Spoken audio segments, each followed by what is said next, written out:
بلوغ المرام کا PDF ہوگا آپ کے پاس، وہاں سے آپ اس کا عربی ٹیکسٹ لکھیں گے، انا فی الکتاب الذی کتبہ رسول اللہ، پھر اس کے بعد یہ امر ابن حزم، اللہ یمس القرآن الا طاہر، پھر آپ ڈیش ڈال کے لکھ دیں گے رواہ مالک، تو آپ کے سامنے یہ پوری حدیث آ جائے گی۔ آپ نے اس کی سند پہ غور کرنا ہے، کل حدیث میں چیک کرنا ہے کہ کیا حکم ہے اس حدیث پہ، صحیح کا ہے یا ضعیف کا۔ یہ آپ کا اس ہفتے کا ٹاسک ہے، اور میں آپ سے اگلے ہفتے پوچھوں گی یہ کس کس نے اس کو چیک کیا۔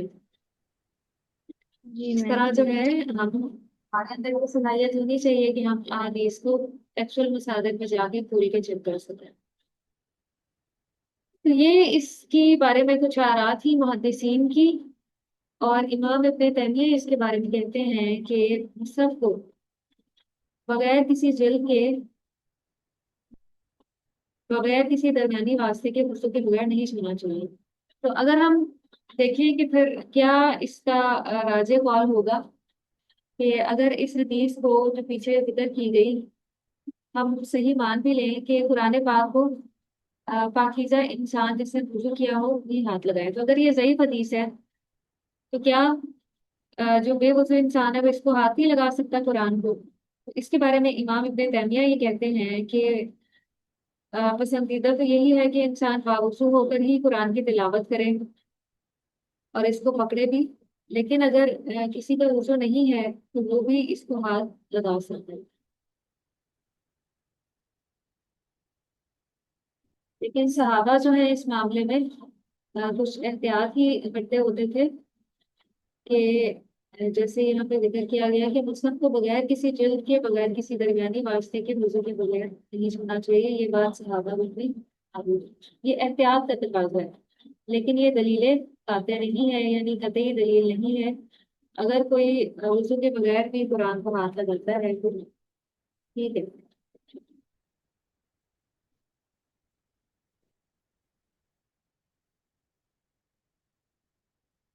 نبی کریم صلی اللہ علیہ وسلم بھی آپ دیکھیے کہ کبھی بغیر وضو کے بھی قرآن کی تلاوت کری یا کرتے تھے، جیسے جب آپ رات کو اٹھتے تھے اور اٹھ کے آپ سورہ ال عمران کی جو آخری آیات ہیں ان کی تلاوت کیا کرتے تھے، اور یہ آپ کا ترجمہ وضو سے پہلے کا تھا۔ تو اس سے یہ پتہ چلتا ہے کہ وضو کے بغیر بھی قرآن کی تلاوت کی جا سکتی ہے۔ تو اس میں علماء کرام کا بالکل بھی کوئی ڈاؤٹ نہیں ہے کہ وضو کے بغیر قرآن کی تلاوت برہا کی جا سکتی ہے۔ ڈاؤٹ کہاں پہ ہے یا شک کہاں پہ ہے؟ ہاتھ لگانے کے بارے میں، کہ کیا مصحف کو بھی بغیر وضو کے ہاتھ لگایا جا سکتا ہے؟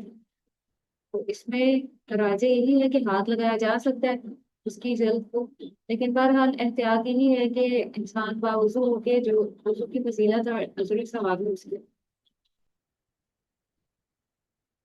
اور کچھ مزید احتیاط یہ کہ آلات موسیقی وغیرہ کے ساتھ مصحف کو نہ رکھا جائے، یہ اس کے ادب کا تقاضا ہے، اور اس کو اونچے مقام پہ رکھنا چاہیے۔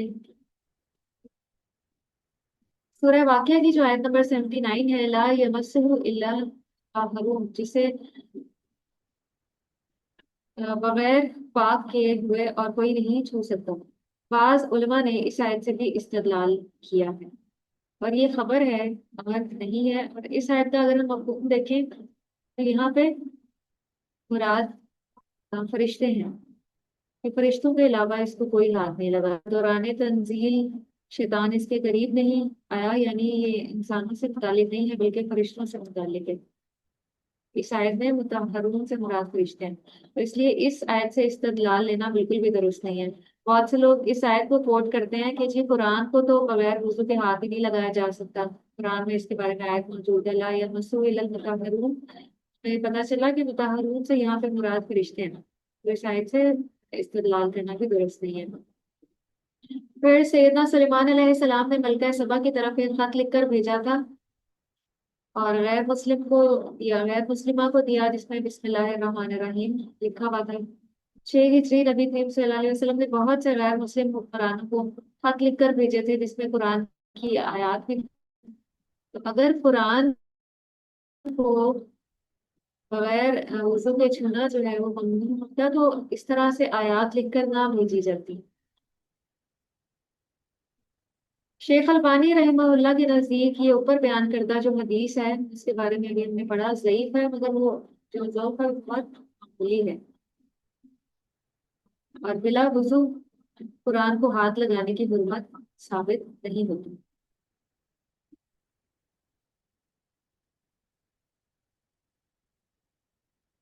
پھر اسی طرح صحیح بخاری میں بھی ایک حدیث ہے، حدیث نمبر 285، آپ اس کو بھی کھولیے گا۔ حضرت ابو ہریرہ سے مروی ہے کہ نبی کریم صلی اللہ علیہ وسلم نے ایک بار ان کا ہاتھ پکڑا اور ان کو اپنے ساتھ لے گئے جبکہ وہ جنابت کی حالت میں تھے۔ چونکہ کھسکے اور کچھ دیر بعد دوبارہ آئے تو آپ نے ان سے پوچھا کہاں گئے تھے؟ انہوں نے کہا کہ میں ناپاک تھا، اسے لگ گیا۔ تو آپ نے فرمایا سبحان اللہ، مومن کبھی بھی ناپاک نہیں ہوتا،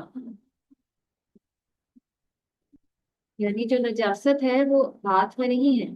تو اس سے کیا سمجھ میں آ رہا ہے کہ بے وضو ہونا، اس سے کیا ہے، نہیں فرق پڑتا قرآن کو ہاتھ لگانے سے۔ تو اسی طرح مسلم میں بھی ایک حدیث ہے، یہاں پہ اس کا جلد صفحہ نمبر لکھا گیا ہے حضرت ابو ہریرہ کی، اور حضرت عائشہ سے بھی مروی ہے کہ حائضہ کو نماز روزے کی اجازت نہیں، مگر حالت حیض میں اس کا ہاتھ نجس نہیں ہوتا۔ ایک بار نبی کریم صلی اللہ علیہ وسلم نے حضرت عائشہ سے غالباً جو ہے جائے نماز مانگی تھی، تو آپ نے کہا تھا کہ میں تو حائض ہوں، تو آپ نے اس موقع پہ ان کو یہی فرمایا تھا جو اوپر حضرت ابو ہریرہ کو۔ یہ نیچے اس کا ذکر ہے کہ ایک مرتبہ نبی کریم صلی اللہ علیہ وسلم نے حضرت عائشہ کو کہا کہ مسجد سے مجھے چٹائی لا کر دو، تو حضرت عائشہ نے کہا کہ میں تو حیض ہوں۔ آپ نے فرمایا تمہارا حیض تمہارے ہاتھ میں نہیں ہے، مسجد میں جا کر لے آؤ۔ وضو کے بغیر قرآن مجید کو، اب نتیجہ یہ نکلا کہ وضو کے بغیر قرآن مجید کو چھوا جا سکتا ہے، ممنوع نہیں ہے، لیکن ادب کا تقاضا ہے۔ مستحب اور پسندیدہ لیول اگر ہم دیکھیں تو وہ یہی ہے کہ باوضو اوپر اس کو اٹھایا جائے، لیکن اگر کوئی بے وضو بھی اسے ہاتھ لگاتا ہے تو وہ گناہگار نہیں ہوگا۔ اس کی مزید تفصیل امام شوکانی کی کتاب نیل الاوطار میں ذکر کی گئی ہے۔ کیا نتیجہ نکلا اس حدیث سے؟ بے وضو قرآن کو ہاتھ لگانے کے بارے میں دیکھیے وضو کے کیا بغیر حائزہ، جی حائزہ قرآن کو ہاتھ لگا سکتی ہے؟ جی میم، حائزہ قرآن پاک کو ہاتھ لگا سکتی ہے، لیکن اس میں احتیاط ہی کہا جاتا ہے کہ عربی ٹیکسٹ کو ہاتھ نہ لگائے، لیکن ویسے کور کے ساتھ اس کو پکڑ سکتی ہے یا ہاتھوں پہ گلو پہن کے۔ جلد کو ہاتھ، مجھے جلد کو ہاتھ لگانے میں کوئی حرج نہیں ہے، لیکن اگر عربی ٹیکسٹ کو ہاتھ لگانا ہو تو اس میں پھر احتیاط یہ ہے کہ کوئی گلوز پہن لیے جائیں یا کوئی پلاسٹک کا اس طرح کور رکھ لیا جائے ٹرانسپیرنٹ، اس میں نیچے والا نظر آ رہا ہے، اس میں پھر یہ احتیاط کی جائے گی۔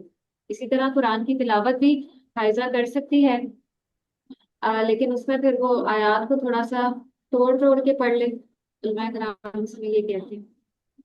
جی میم، اس لیکن میں وہ کہتے ہیں کہ اگر اسٹوڈنٹ ہے، جیسے یہ حافظات ہوتی ہیں، انہوں نے دہرائی کرنی ہوتی ہے نا، تو وہ ثواب کی نیت سے قرآن آپ نہ پڑھیں، جیسے گھریلو خواتین ہیں ثواب کی نیت سے قرآن پاک پڑھیں یا وہ ویسے نہ پڑھیں، لیکن سبق سنانے کے لیے جو بچیاں ہیں وہ سبق بھی سنا دیں، اور زبانی اگر عورت کو قرآن پاک یاد ہے تو زبانی پڑھ سکتی ہے۔ آپ کو کوئی قرآن ضرور کھولنا چاہیے۔ آپ دیکھیے اگر 7 8 دن، اب کچھ لوگوں کو ہے 4 5 دن ہوتے ہیں، کچھ لوگوں کو 9 10 دن بھی ہوتے ہیں، ہر کسی کی طبیعت اور عادت مختلف ہے، تو اگر پابندی لگا دی جاتی تو اگر کوئی عورت 8 10 دن اپنے اذکار سے قرآن سے دور ہے تو اس کے لیے دوبارہ واپس اس پہلے والی روٹین پہ آنا کتنا مشکل ہے۔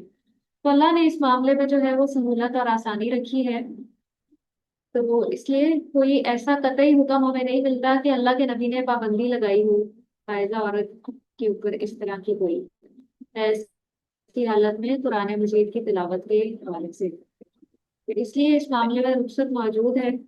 اگر کوئی اس میں قرآن کی تلاوت عورت کرتی بھی ہے تو وہ گناہ گار نہیں ہو۔ اچھا میم، اس میں ایک ہے کہ جیسے اب بچیاں جو حافظات ہیں وہ تو قرآن پاک کا سبق سناتی ہیں اور یاد بھی کرتی ہیں، اور ہم بھی جیسے جو صورتیں یاد ہوتے ہیں وہ چلتے پھرتے صبح شام کے اذکار اور ویسے بھی زبانی بھی تلاوت کرتی ہیں نا، تو لیکن اگر جیسے رمضان شریف میں قرآن پاک شروع کیا ہوا ہوتا ہے تو وہ ثواب کی نیت والا تو قرآن اسپیشل نہیں نا بیٹھ کے پڑھنا چاہیے، کھول کے قرآن، جو ہم جس طرح قرآن پاک رمضان میں شروع کیا ہوتا ہے، تو جن دنوں حیض ہوتا ہے ان دنوں تو نہیں پڑھنا چاہیے نا؟ جن دنوں حیض ہوتا ہے ان دنوں کیا؟ جن دنوں حیض ہوتا ہے ثواب کی نیت سے قرآن نہ پڑھیں، ویسے اذکار کے طور پہ زبانی پڑھ لیں، یا حافظات بچیاں سبق کی دہرائی یا یاد اچھا، کرنے کے لیے۔ جو حافظات بچیاں ہیں نا، ان کا تو معاملہ ہی مختلف ہے۔ زبانی قرآن پڑھنے میں بالکل بھی کسی نے بھی کوئی اس پہ اعتراض نہیں کیا۔ مسئلہ جو ہے نا وہاں پہ ہے کہ مصحف کھول کے پڑھنے کا۔ زبانی حافظات بچیاں جو پڑھتی ہیں اس میں تو کسی نے کوئی اعتراض کیا ہی نہیں ہے۔ جو جی اعتراض ہوا ہے وہ مصحف کے بارے میں ہوا ہے کہ کیا اس کو ہاتھ لگایا جا سکتا ہے یا نہیں۔ جو خواتین قرآن کھول کے قرآن پڑھتی ہیں ان کے بارے میں ہے کہ وہ پھر کا جی معاملہ کیا ہوگا۔ ہاں، ان کا مجھے بتائیں کہ جیسے رمضان شریف میں میم شروع کیا ہوتا ہے نا قرآن پاک، تو جو پیریڈز کے دن ہوتے ہیں اس میں ہاں تو ہم جی، سپارے نہیں پڑھتے۔ اس میں بھی پڑھ لینا چاہیے جو ہماری روٹین ہوتی ہے پڑھنے کی۔ آج ہم نے یہی تو پڑھا ہے۔ ہوں لیکن یہ آگے بھی آئے گا، آگے ہمارا آ رہا ہے کہ حائضہ عورت کیا قرآن کی تلاوت کر سکتی ہے۔ یہ اچھا آگے آج ہے ہمارے، آج تو ہمارا وضو کے بارے میں تھا نا کہ وضو کے بغیر قرآن مجید کو چھوا جا سکتا ہے۔ تو یہ انشاءاللہ ہمارا آگے مسئلہ ہے کہ کیا حائضہ قرآن کی تلاوت کر سکتی ہے، وہاں ہم جائزہ لیں گے۔ نہیں کر سکتی، اور جو کہتے ہیں کر سکتی ہے، تو اس میں راجے بول کے اب وہ اچھا، ایک میم اور کوشچن تو ہے۔ ہم وہیں پہ دیکھیں۔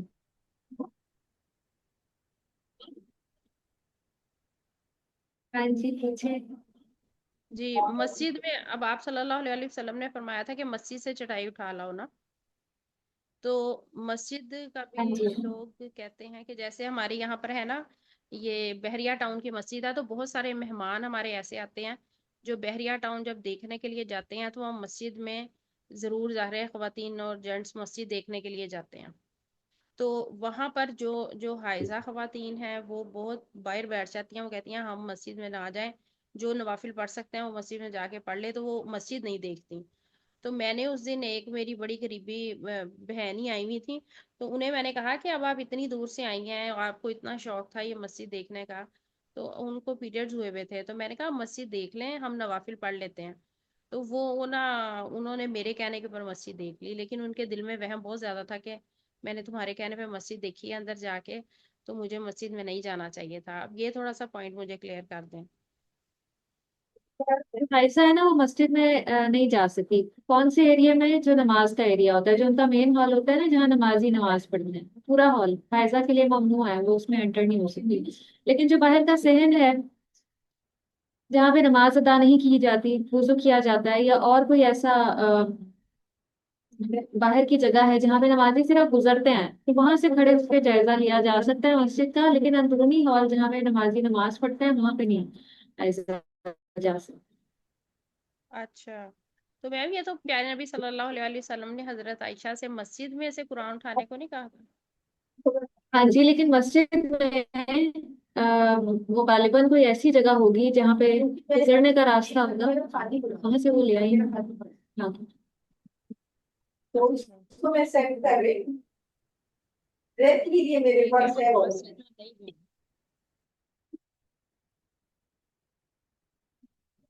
کوئی بات نہیں، لیکن ایک حدیث ہمیں اس بارے میں یہ اتنی ملتی ہے کہ اگر کسی کا گھر مسجد سے گزر کر ہی آتا ہے، لیکن وہ بھی پھر گزرنے والا راستہ کہ کوئی جنابت کی حالت میں ہے اور اس کا گھر مسجد سے گزر کر ہی آتا ہے، تو وہ گزرنے کی حد تک وہاں سے گزر سکتا ہے۔ یہ اس کا ایک گزر ہے کہ اس سے اسی راستے سے گزر کے جانا ہے۔ تو ایک حدیث ہمیں اس بارے میں ملتی ہے کہ وہ مسجد سے صرف گزر کے اپنے گھر تک جا سکتا ہے۔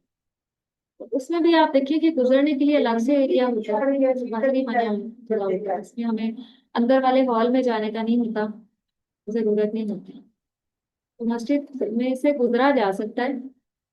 تو اسی طرح حضرت عائشہ گئیں اور جا کے جائے نماز لے آئیں۔